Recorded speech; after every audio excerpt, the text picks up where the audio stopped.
कैसे हैं आप सब। आप सबका एएससी स्टार्टर में एक बार फिर से बहुत बहुत स्वागत है। आज की जो वीडियो रहने वाली है वो चैप्टर नंबर 8 से रिलेटेड रहेगी। ठीक है, तो अब देखिए, पहला है गति या मोशन किसे कहते हैं। किसी वस्तु की स्थिति में लगातार बदलाव गति कहलाता है। ठीक है, मतलब कहने का कि चेंज इन सिचुएशन और position of any object is called motion. ठीक है, तो ये इंपॉर्टेंट चीज़ें हैं। आप चाहे तो मतलब जो आपके पास मटेरियल है उससे कर सकते हैं, ये थोड़ा सा गाइडेंस के लिए। ठीक है, रेस्ट का मतलब होता है वो चीज़ अपनी पोजीशन पर ही है, वहीं पर है और वहाँ से जो है वो मूव नहीं कर रही है। ठीक है, उसके बाद होता है अदिश राशि क्या है। देखो, अदिश नाम से पता लग रहा है, अदिश मतलब जिसमें दिशा नहीं होती। ठीक है, बिना दिशा के। ठीक है, इंग्लिश में इसे स्केलर कहा जाता है। तो अगर आपसे पूछ लिया कि अदिश राशि किसे कहते हैं, बोलना जिस भौतिक इकाई में केवल परिमाण होता है और दिशा नहीं होती, उसे हम बोलते हैं अदिश राशि। परिमाण मतलब एक वैल्यू है इसकी। जैसे चाल और जो दूरी है ना, वो अदिश राशि के उदाहरण है। और आपसे जब ऑप्शन में जैसे पूछ सकता है, वो लिख देगा इनमें से कौन सी अदिश राशि है, तो 4 ऑप्शन दे देगा, आपको एक पे टिक करना होगा। या ये लिख के दे देगा कि चाल जो है वो क्या है, अदिश है, सदिश है, दोनों है या कुछ भी नहीं है, इस तरीके से। ठीक है, देखो चाल और जो दूरी है ना, वो बिना किसी डायरेक्शन के इसलिए होती है क्योंकि देखो, अगर मैं यहाँ से इधर जा रहा हूँ, फिर इधर जा रहा हूँ, फिर इधर जा रहा हूँ, तो अगर मुझे बोला जाए कि कुल कितनी दूरी है, तो मान लो अगर ये 10 है, ये 5 है और ये 4 है, तो मेरे को पता है कुल दूरी कितनी बतानी पड़ेगी। 10 + 5 + 4 यानी कि 5 4 9 19 बतानी पड़ेगी। ठीक है, और देखो पहले इसकी डायरेक्शन इधर की साइड थी, फिर इधर की साइड हो गई, लेकिन हम हर बार सबको जोड़ रहे हैं ना, तो इसलिए इसकी कोई दिशा नहीं, इसमें सभी को लिया जाता है। ठीक है, लेकिन अगर हम सदिश की बात करते हैं तो इसमें क्या होता है, परिमाण और दिशा दोनों होते हैं, तो इसमें एक दिशा को लिया जाता है। जैसे विस्थापन की बात करते हैं हम, मतलब डिस्प्लेसमेंट बोलते हैं इंग्लिश में। अगर मैं यहाँ जा रहा हूँ, ठीक है, यहाँ जा रहा हूँ, और अगर मैं यहाँ मुड़ गया, मान लो ये 10 है, ये 5 है और ये 10 है, तो आपसे पूछा जा रहा है कि ना इसका विस्थापन कितना होगा। तो जैसे ए पॉइंट है, बी पॉइंट है, तो विस्थापन का मतलब होता है जो पहला जो बिंदु है ना, ठीक है, और जो लास्ट वाला बिंदु, उसके बीच की सबसे छोटी दूरी को विस्थापन कहा जाता है, डिस्प्लेसमेंट कहा जाता है। Small distance between initial and final points. तो इसके बीच की जो डिस्टेंस है ना, उसको हम विस्थापन कहेंगे। तो इसका आंसर 5 आएगा, क्योंकि एग्जाम में ना न्यूमेरिकल में भी आया हुआ है। अब जो नोट्स है उसके थ्रू सारी चीज़ें तो एकदम नहीं बताई जा पाएंगी ना, तो इसलिए थोड़ा सा आपको खुद भी करना पड़ेगा। थोड़ा सा गाइडेंस मैं प्रोवाइड कर रहा हूँ ताकि थोड़ी बहुत आपकी हेल्प हो जाए, एक तरह से रिवीजन हो जाए। ठीक है, तो अगर आपसे जैसे एग्जाम में क्वेश्चन पूछ लिया, जैसे यहाँ ऐसे क्वेश्चन एग्जाम में आया हुआ है, जैसे ए और बी, और यहाँ पर ऐसे मुड़ गया, ठीक है, यहाँ पर सी लिखा हुआ है और यहाँ डी लिखा हुआ है। ठीक है, तो एक क्वेश्चन आ गया था कि अगर ए बी जो है वो यहाँ पर 4 दे रखा है और बी सी जो है वो 2 दे रखा है। ठीक है, और आपको जो सी डी जो है थोड़ा सा ये बड़ा था, ठीक है, तो यहाँ 4, ठीक है, तो आपको ये दे रखा है, ये 4 तो 6 हो गया, ये 4 हो गया। आपसे पूछा गया कि इसमें ए से लेकर जो डी तक गया ना, उसकी टोटल डिस्टेंस बताइए। तो आप कितनी बताओगे डिस्टेंस, 4 और 2 6 और 4 10 बता दोगे। ठीक है, अगर आपसे डिस्टेंस पूछी जाती है, दूरी पूछी जाती है, तो आप 10 बताओगे। लेकिन अगर आपसे डिस्प्लेसमेंट पूछा जाएगा तो आप क्या करोगे, आप जो है ना पहला पॉइंट और जो एंड पॉइंट है इसको मिला दोगे। अब ये क्या बन गया, 90 डिग्री का बन गया ट्राइंगल। तो आपको पाइथागोरस थ्योरम निकाल के, पाइथागोरस थ्योरम का प्रयोग करके इस एडी को निकालना पड़ेगा। अब देखो ये पूरा का पूरा कितना है, 6 है, और ये पूरा का पूरा कितना है, 4 है। तो पाइथागोरस थ्योरम का आप यूज़ करेंगे तो आप आंसर निकाल देंगे। तो कितना आएगा पाइथागोरस थ्योरम में, आपको पता है ना, इन दो साइडों के स्क्वायर का टोटल करके इस साइड का जो आएगा, ठीक है, उसको टोटल करके फिर रूट कर देंगे, आंसर आ जाएगा। जैसे अब 6 दे रखा तो 6 का स्क्वायर कर दोगे, 4 दे रखा तो 4 का स्क्वायर कर दोगे, फिर इसका रूट कर दोगे। तो 6 6 कितना होता है, 36, 36, 4 4 कितना होता है, 16 होता है। तो 6 6 कितना आ गया, 12, 3 और 1 4, और एक कितना आ गया, 5 आ गया। ठीक है, इस तरीके से 52 जो है वो रूट में आंसर आ जाएगा। समझ में आ गई। इस तरीके से आपको आंसर निकालना होगा। जैसे आप मान लेते हैं, क्वेश्चन और मैं ले लेता हूँ। जैसे एग्जाम में क्वेश्चन आ गया, ये 8 है, ये 6 है, और आपको ये पॉइंट से ये पॉइंट तक निकालना है। तो अभी कैसे निकालेंगे, आप 8 का स्क्वायर कर देंगे, आप 6 का स्क्वायर कर देंगे, फिर इसका रूट कर देंगे। ठीक है, 64, 36 और 100 हो गया। अब 100 का रूट होता है तो आप पूरा निकाल देना 10। ठीक है, इतना मुश्किल नहीं आएगा, इतना ऐसे ही आएगा जैसे 100 का रूट 10 होता है ना। अगर देगा भी तो इस तरीके से क्वेश्चन को देगा। ठीक है, उसके बाद देखिए डिस्टेंस और डिस्प्लेसमेंट डिफरेंट आ सकता है। तो आपने जो ऊपर पढ़ा है वहीं से आप बता सकते हैं कि ये अदिश होती है, ये सदिश होती है, ये कभी शून्य नहीं हो सकती। ठीक है, ये शून्य हो सकती है। पता है शून्य कैसे हो सकती है, एग्जाम में क्वेश्चन आता भी है कि क्या डिस्प्लेसमेंट, क्या विस्थापन शून्य हो सकता है, 0 हो सकता है। देखो अगर आप इस पॉइंट पे हो, अगर आप इस पॉइंट पर हो और आप घूम के वापस उस पॉइंट पर आ जाओगे, तो आपका पहला और एंड का पॉइंट सेम हो गया, तो इसलिए डिस्प्लेसमेंट क्या आ गई, 0 आ गई। इस तरीके से ऐसा होता है इसके अंदर। समझ में आ गई। तो बहुत इंपॉर्टेंट चीज़ है, ठीक है, इस तरीके से लिखिए, क्योंकि देखो ये मत सोचना कि जो जरा डिफरेंस में लिखा तो डिफरेंस में क्वेश्चन आएगा, इसके अंदर से क्वेश्चन बना देता है। लेकिन हालांकि जिस प्रकार की सिचुएशन है तो मुझे पूरी उम्मीद है कि पेपर ईजी आएगा, ठीक है। लेकिन ये होता है कि जब हम एकदम नई क्लास का पेपर देते हैं ना, तो हमें बहुत अजीब सा लगता है क्या होगा कैसे होगा। तो आप पेशेंस से आराम से 2-3 बार इस क्वेश्चन को पढ़ोगे ना, ठीक है, आपको समझ में आ जाएगा। सबसे पहले आप अपना कॉन्फिडेंस गेन किया करो। अब ये कॉन्फिडेंस गेन कैसे होता है, पहला क्वेश्चन आपने देखा नहीं आ रहा, छोड़ दो, दूसरा तीसरा चौथा, जैसे पूरे पेपर में अगर 5-6 क्वेश्चन जो आपको सबसे अच्छा आते पहले वो किया करो, इससे आपका कॉन्फिडेंस बढ़ जाएगा। फिर आप देखना बाकी आपको क्वेश्चन आसान लगने लग जाएंगे, क्योंकि माइंड के अंदर जब कॉन्फिडेंस बन जाता है ना तो पेपर ईजी हो जाता है। जब शुरू में हम क्वेश्चन करने नहीं आ रहा तो घबराहट और होती रहती है, फिर पेपर आधा घंटा तो वैसे ही खराब हो जाता है। तो पहले मेरे अकॉर्डिंग अगर आप चलोगे तो आप ये कर सकते हो, बाकी आपको एक्सपीरियंस है तो आप वैसा कर सकते हैं। बाकी मेरा एक्सपीरियंस मानता है कि ऐसे बच्चों को करना चाहिए, ठीक है।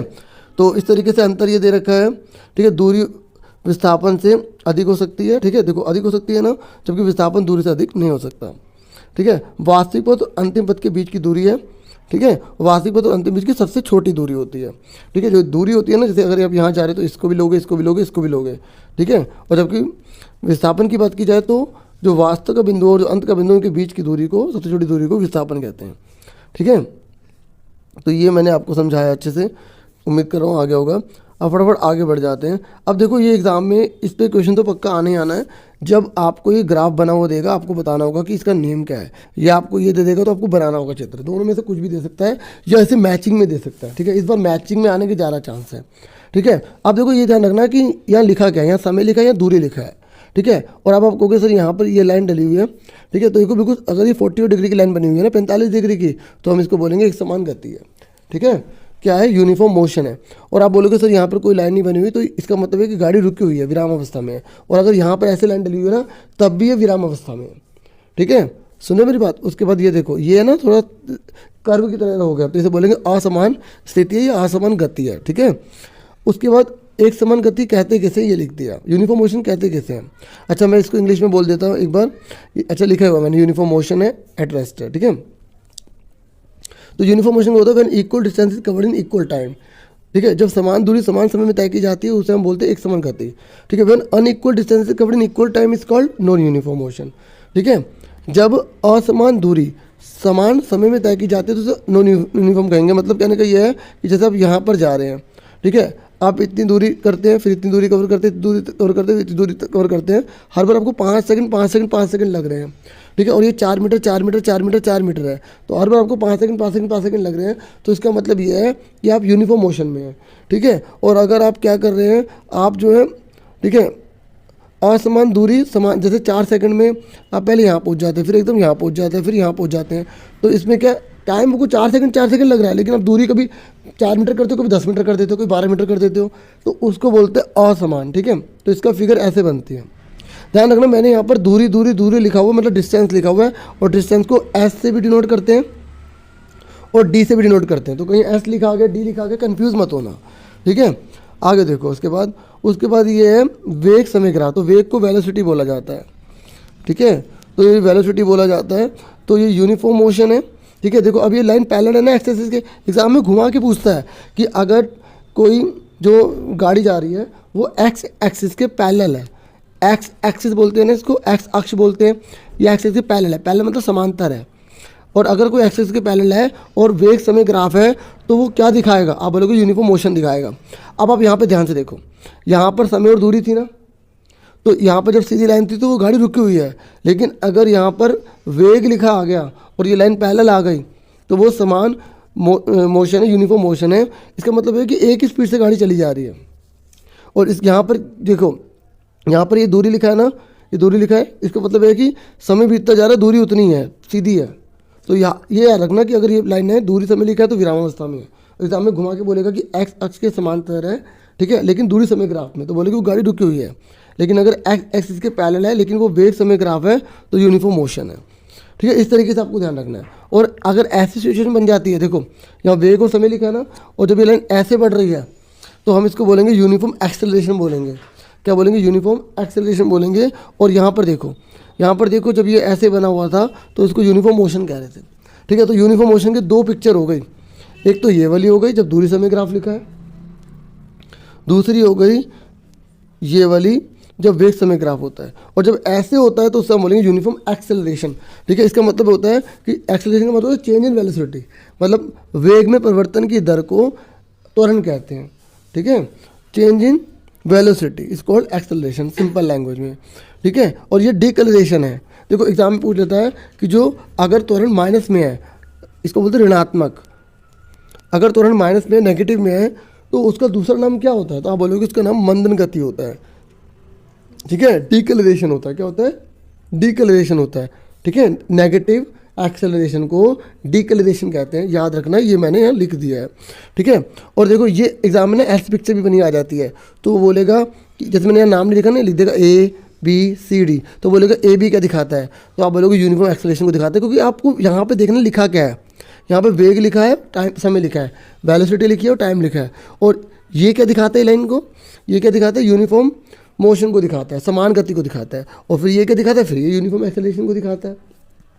इस तरीके से पूछ लेता है। और ये किसको दिखाता है, देखो यहाँ पर वेग और समय लिखा है और ये ऐसे बना हुआ है, इसे बोलेंगे नॉन यूनिफॉर्म एक्सेलरेशन।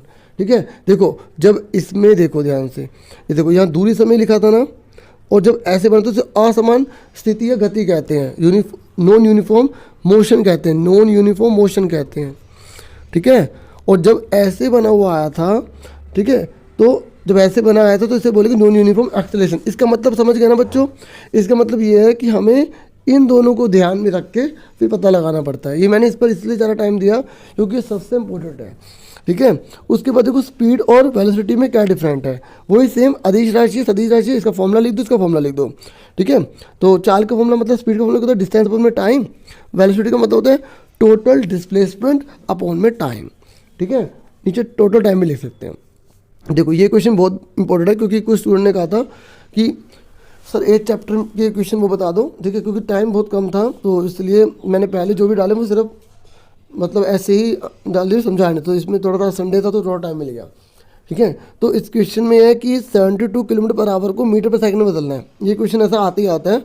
ठीक है, पिछले पेपर्स में बहुत बार आ चुके हैं। तो अगर आपको किलोमीटर पर आवर में बदलना है ना, आप याद रखो आपको 1000 ऊपर 60 और 60 नीचे लिखना है, क्योंकि 1 किलोमीटर में 1000 होते हैं और 1 घंटे में 3600 सेकंड होते हैं, तो 60 मिनट में 60 लिखा। अगर आपको फिर भी ये नहीं आ रहा तो आप रट लेना, जिनका थोड़ा एक्सपीरियंस अभी कम है क्योंकि टाइम पेपर का है। ठीक है, तो मैंने ये स्टेटमेंट यहाँ लिख दिया है, ये देखो। ठीक है, देखो ये लिख दिया मैंने यहाँ, थोड़ा सा ये मुझे लग रहा है ब्लर है। ठीक है, तो थोड़ा एडजस्ट कर लेना। देखो इसको जब काटोगे ना तो 5/18 आएगा। तो आप सिंपल क्या करना, अगर आप किलोमीटर पर आवर देख रहे हो ना, जैसे ही किलोमीटर पर आवर देखो और बोले कि उसे मीटर पर सेकंड बदलना है तो आप उसको 5/18 से मल्टीप्लाई कर दो। और अगर वहाँ पर मीटर पर सेकंड देख लो, ठीक है, तो आप उसको क्या करोगे, ठीक है, 18/5 से मल्टीप्लाई कर दोगे। मैं आपको दिखाता हूँ क्वेश्चन, ये देखो, ये मैंने क्वेश्चन करा ना। ठीक है, ये देखो, ये क्वेश्चन में 72 एग्जाम में आ गया कि 72 किलोमीटर प्रति घंटे को मीटर पर सेकंड में बदलना है। तो आप 72 को सिंपल क्या करो, क्या रूल है, किलोमीटर को अगर मीटर में बदलना है ना, अगर आप इससे नहीं करना चाहते ना और आसान से आप क्या करोगे, यहाँ देखो 5/18 से मल्टीप्लाई करना है। तो आप सिंपल देखो, जैसे ही 72 आएगा आपका, एग्जाम में क्वेश्चन भी आया हुआ है कि अगर 72 किलोमीटर प्रति घंटे को अगर हमें मीटर पर सेकंड बदलेंगे तो किससे गुणा की जाती है, तो आप बोलोगे 5/18 से की जाती है। ठीक है, 18 चौक कितना होता है 72, 5 चौक 20, देखो 20 ही आ रहा है, आ रहा नहीं आ रहा, इस तरीके से। और अगर आपको मीटर पर सेकंड को किलोमीटर प्रति घंटे बदलना है तो आपको क्या करना, उल्टा कर देना, 18/5 से कर देना है। तो 5, ठीक है, चौक 20, 18 चौक 72। देखो मैंने इसलिए ये क्वेश्चन लिया था, देखो जब 72 को मीटर पर सेकंड में तो 20 आ रहा है और 20 को दोबारा बदल तो 72 ही आ रहा है ना। इसलिए ऐसा क्वेश्चन लिया कि आप भी चेंज कर करके ऐसे कर ले। जैसे आप यहाँ पर ना एक एग्जाम्पल अपने आप से ले लेना, 60 ले लेना, क्या ले लेना, 60 ले लेना, ठीक है, या 30 ले लेना, फिर उसको बाद उसको बदलना, फिर जो आंसर आएगा फिर उसको फिर बदलना। अगर आपको सेम आ जाता है तो इसका मतलब यू आ रहा है इंटेलिजेंट। ठीक है, वैसे भी हो लेकिन थोड़ा सा मतलब समझ गए ना आप, चलो ठीक है, नेक्स्ट पे आ जाओ। अब देखो उसके बाद है एवरेज स्पीड। ये मैंने सिर्फ फॉर्मूले लिखे हैं, एग्जाम में इस पर भी क्वेश्चन आ सकता है। देखो एवरेज स्पीड सिंपल है, आपने जितने डिस्टेंस कवर करी, जितना टाइम लगा उसको डिवाइड कर दो। जैसे फॉर एग्जांपल ऐसे आ जाएगा क्वेश्चन, न्यूमेरिकल में दे देगा, क्योंकि 5 नंबर का ना एक ऐसे पूरा बड़ा क्वेश्चन आएगा, उसके अंदर केस स्टडी टाइप आएगा, फिर नीचे 5 क्वेश्चन दे देगा। तो जैसे आप मान लो ये क्वेश्चन आ गया, ऐसे उसने क्वेश्चन बना के दे दिया, वो बोलेगा इसकी टोटल डिस्टेंस बताइए, तो आप इसको जोड़ दोगे, फिर पूछेगा टोटल डिस्प्लेसमेंट निकालो, तो इस वाले पॉइंट से आप निकालोगे। तो पहले यहाँ पर पाथो के लगाओगे, फिर यहाँ लगाओगे, फिर दोनों को जोड़ देंगे। ठीक है, फिर आपसे पूछ लेगा कि उसमें एवरेज स्पीड निकालिए। ठीक है, एवरेज स्पीड निकालेंगे तो आप क्या करेंगे, टोटल डिस्टेंस निकाल के जितना टोटल टाइम लगा होगा क्वेश्चन में दे रखा होगा उसको डिवाइड कर देंगे। और अगर आपसे एवरेज वेलोसिटी बोल रहा है तो उसको v प्लस यू अपन में 2 कर देंगे। पता ना v किसे कहते हैं और u किसे कहते हैं। जैसे मैं यहाँ से मान लो मैं चल रहा हूँ, ठीक है, तो यहाँ पे जो स्पीड होगी उसे u कहेंगे और जो यहाँ पर होगी उसे v कहेंगे, ठीक है। तो इस तरीके से दोनों की स्पीड को जोड़ के अगर आधा कर दूंगा तो उसे एवरेज वेलोसिटी कहते हैं, ठीक है। उसके बाद एवरेज वेलोसिटी के 2 फॉर्मूले होते हैं, ठीक है। ये देखो, एक तो ये वाला है v प्लस यू अपन में 2 और एक ये वाला है टोटल डिस्प्लेसमेंट अपॉन में टोटल टाइम। तो इसलिए मैंने दोनों यहाँ पे लिख दिए हैं, ठीक है। और टोटल, ठीक है। और अब आ जाओ एक्सेलरेशन। एक्सेलरेशन का तो formula a equal to V minus U upon में टी, आपने अच्छे से देखा होगा, ड्राइव करने के लिए भी आता है, मैं नीचे दिखा दूंगा इस तरीके से। और अगर डिक्लेरेशन लिखा आ गया तब भी कोई फॉर्मूला लगाना, बस वो माइनस में होगा, ठीक है। तो ये देखो, ये आगे देखो, चलो ये ना इसको इग्नोर करो, ये दूसरा पेज था, ठीक है। तो फोटो खींची थी तो उसी में आ गया। पेज नंबर 5 पे आ जाओ। देखो ये क्वेश्चन भी एग्जाम में बहुत बार आया हुआ है कि ए और जो बी है ना, इनमें से कौन सी वस्तु का वेग ज़्यादा होगा, वेलोसिटी ज़्यादा होगी। चलो गैस करो किसकी ज़्यादा होगी वेलोसिटी। ए की होगी, ठीक है। जितना ज़्यादा वो ऊपर होगा उतनी ज़्यादा उसकी वेलोसिटी होगी, बस इसमें इतना ही काफ़ी है। स्पीडोमीटर जो है वो चाल मापी बोलते हैं हिंदी में, ये चाल मापने का कार्य करती है। ओडोमीटर जो दूरी मापने का कार्य करता है, ठीक है, समझ में आ गई। उसके बाद देखो ये मोस्ट इम्पोर्टेंट है, इस पर न्यूमेरिकल पिछले साल से मैं देख रहा हूँ आ रहे हैं। वृत्तीय गति होते ये, ठीक है, मतलब यूनिफॉर्म सर्कुलेशन है, circular motion, uniform circular motion बोलते हैं, ठीक है। आप सपोर्टिंग मटेरियल में देखेंगे तो उसमें भी लास्ट में मिल जाएगा, बुक में भी लास्ट पे ही है ये, ठीक है।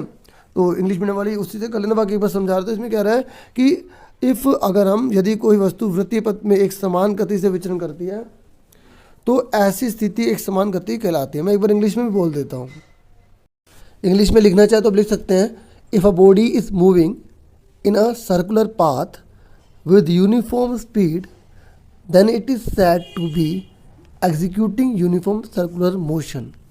अब स्पीड धीरे करके भी सुन सकते हैं, उसे नोट कर सकते हैं। मैं दोबारा फिर भी बोल देता हूँ, if a body is moving in a circular path with uniform speed then it is said to be executing, मतलब उसका पूरा होना, यूनिफॉर्म सर्कुलर मोशन, ठीक है। देखो इस पर ना न्यूमेरिकल ज़्यादा आया हुआ है, ठीक है। आप जो मैंने नीचे अपने क्वेश्चन बना के लिखा भी है आपको समझाने के लिए, v equal to 2 pi r upon में t था, ठीक है। यदि वृत्त की त्रिज्या 7 है, ठीक है, मतलब इंग्लिश में बता रहा हूँ, एक सर्कल दे रखा है, सर्कल की रेडियस आपको 7 दे रखी है और टाइम जो है 5 मिनट दे रखा है, ठीक है। तो ये कह रहा है कि आपको यह क्या निकालना है, v निकालना है, वेलोसिटी निकालनी है, ठीक है। आपको यूनिफॉर्म सर्कुलर मोशन निकालना है, ठीक है। तो आप क्या करेंगे, एक बात सुन लो मेरी बात ध्यान से, आपको मीटर पर सेकंड में निकालना है।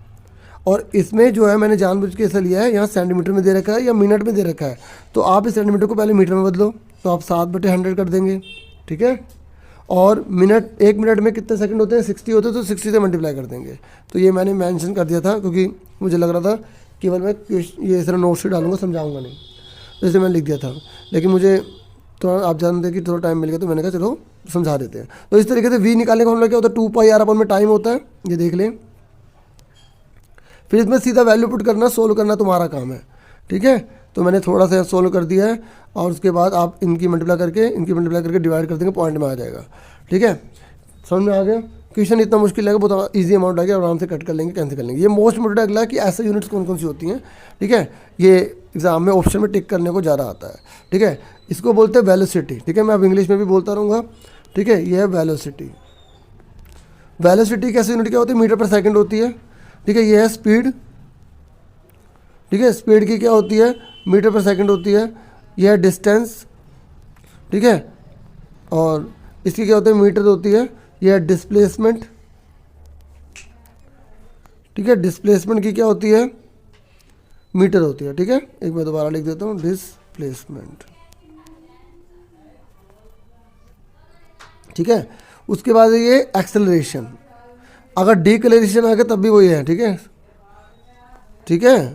एक्सेलरेशन इसकी क्या है, मीटर पर सेकंड स्क्वायर है, ये ज़्यादा इंपॉर्टेंट है, ठीक है। और ये है द्रव्यमान मतलब मास, मास की क्या है केजी, ठीक है।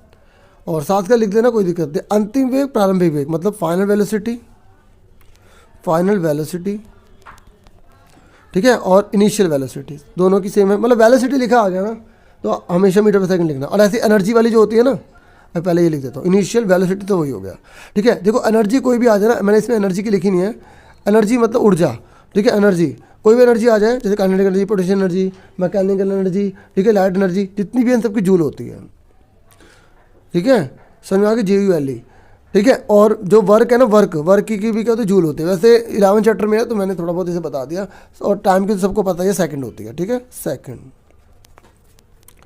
उसके बाद मैंने लिख दिया कि एक्सेलरेशन किसे कहते हैं, ठीक है, वेग में परिवर्तन की दर को त्वरण कहते हैं, ठीक है, द चेंज इन वेलोसिटी, ठीक है, the rate of change in velocity is called acceleration. उसके बाद ये कह रहा है आगे ना, मैंने क्वेश्चन को बता दिया था कि ऋणात्मक त्वरण का दूसरा नाम क्या है, मतलब जो नेगेटिव जो एक्सेलरेशन होता है उसको क्या बोलते हैं, हम मंदन कहते हैं, ठीक है, क्या बोलते हैं, मंदन कहते हैं, डिकलरेशन कहते हैं। नेगेटिव एक्सेलरेशन को डिकलरेशन कहते हैं, हिंदी में मंदन कहते हैं। अब ये क्वेश्चन है कि एक क्वेश्चन मैंने कर दिया कि जैसे एक ड्राइवर है और वो 25 मीटर पर सेकंड की वेलोसिटी से, ठीक है, 10 मीटर पर सेकंड तक चला रहा है, और 5 सेकंड में वो जहाँ 25 से 10 तक जहाँ पर भी गया वो, उसे 5 सेकंड लगते हैं। तो इसको आपको एक्सेलरेशन निकालना। आप देखो दोनों सिचुएशन में गाड़ी चल रही है, पहले वाले को U बोलेंगे, दूसरे वाले को V बोलेंगे, ठीक है, टाइम दे रखा है 5 सेकंड। हमें एक्सेलरेशन पूछा है, तो एक्सेलरेशन का फॉर्मूला क्या होता है, V माइनस U अपॉन में T होता है। अब आप इसमें पुट कर दो, माइनस का 3 आ गया। देखो आप ध्यान सुनो, मैंने लिखा है मंदन, जब मैंने मंदन लिखा तो -3 नहीं लगाया, माइनस नहीं लगाया, और जब मैंने त्वरण लिखा तो माइनस लगा। तो आपको ये याद रखना कि एग्जाम में भी अगर मंदन लिखा आ गया 4 ऑप्शन पे, तो मंदन में फिर मंदन मतलब घट रहा है, तो फिर माइनस लगाने की जरूरत नहीं है, ठीक है, और जो त्वरण आ रहा है तो आपको माइनस लगाना पड़ेगा। चलो उसके बाद देखो ये है डिस्टेंस टाइम ग्राफ, ठीक है, तो जैसे ये है एग्जाम में आ गया, मान लो आ जाए, तो ये बोल रहा है ये टाइम दे रखा है, डिस्टेंस दे रखी है, तो आप इसको ड्रॉ करने हैं। सामने लिखा, यहाँ पे दूरी लिखी, और यहाँ पर जो भी आप लेंगे वो टेबल लेंगे, ठीक है, जैसे मैंने यहाँ 2 का टेबल ले लिया, यहाँ मैंने 4 का टेबल ले लिया, ठीक है। क्वेश्चन के हिसाब से लेना, टाइम हमेशा नीचे आएगा, तो यहाँ 2 का पहाड़ा लग रहा था, 16 11 तक था, तो हमने क्या ले लिया, 4 का टेबल ले लिया। उसके बाद हमने ये हमने ड्रॉ करा, देखो कैसे ड्रॉ करते हैं, 0 पे 0 है, 0 पे क्या है 0, तो ये वाला पॉइंट आ गया। तो इसके बाद क्या है, 2 पर 1 है, तो 2 पर 1 डाल दिया, ठीक है। उसके बाद देखिए हमें कितना देर का 4 पर 4 ही है, तो इस तरीके से 4 पर 4 डाल दिया, ये वाले बिंदु को इग्नोर करना, ठीक है। उसके इस तरीके से हमने देखा, तो बना रहे थे ना, तो ये पहले ऐसे जा रहा है, मतलब ऐसे, 1 मिनट, ठीक है, पहले ऐसे है, फिर ऐसे है, फिर ऐसे है, फिर ऐसे। तो आप देख सकते हैं सीधी लाइन नहीं बन रही, तो हम बोलेंगे यह असमान गति है, या आप बोलेंगे this is not uniform motion, ठीक है। तो आप बोलेंगे नहीं, ये एक समान गति नहीं है, यह असमान गति है। जैसे आप लिखना चाहे लिख सकते हैं, ठीक है। तो इसने जो पूछा था उसका आंसर हमने यहाँ दे दिया, क्लियर हो गया। इससे पूछा था क्या यह एक समान गति है, तो आप बोलोगे नहीं, यह एक समान गति नहीं है, क्योंकि ये यहाँ पे बिल्कुल सीधी लाइन नहीं बन रही, ठीक है।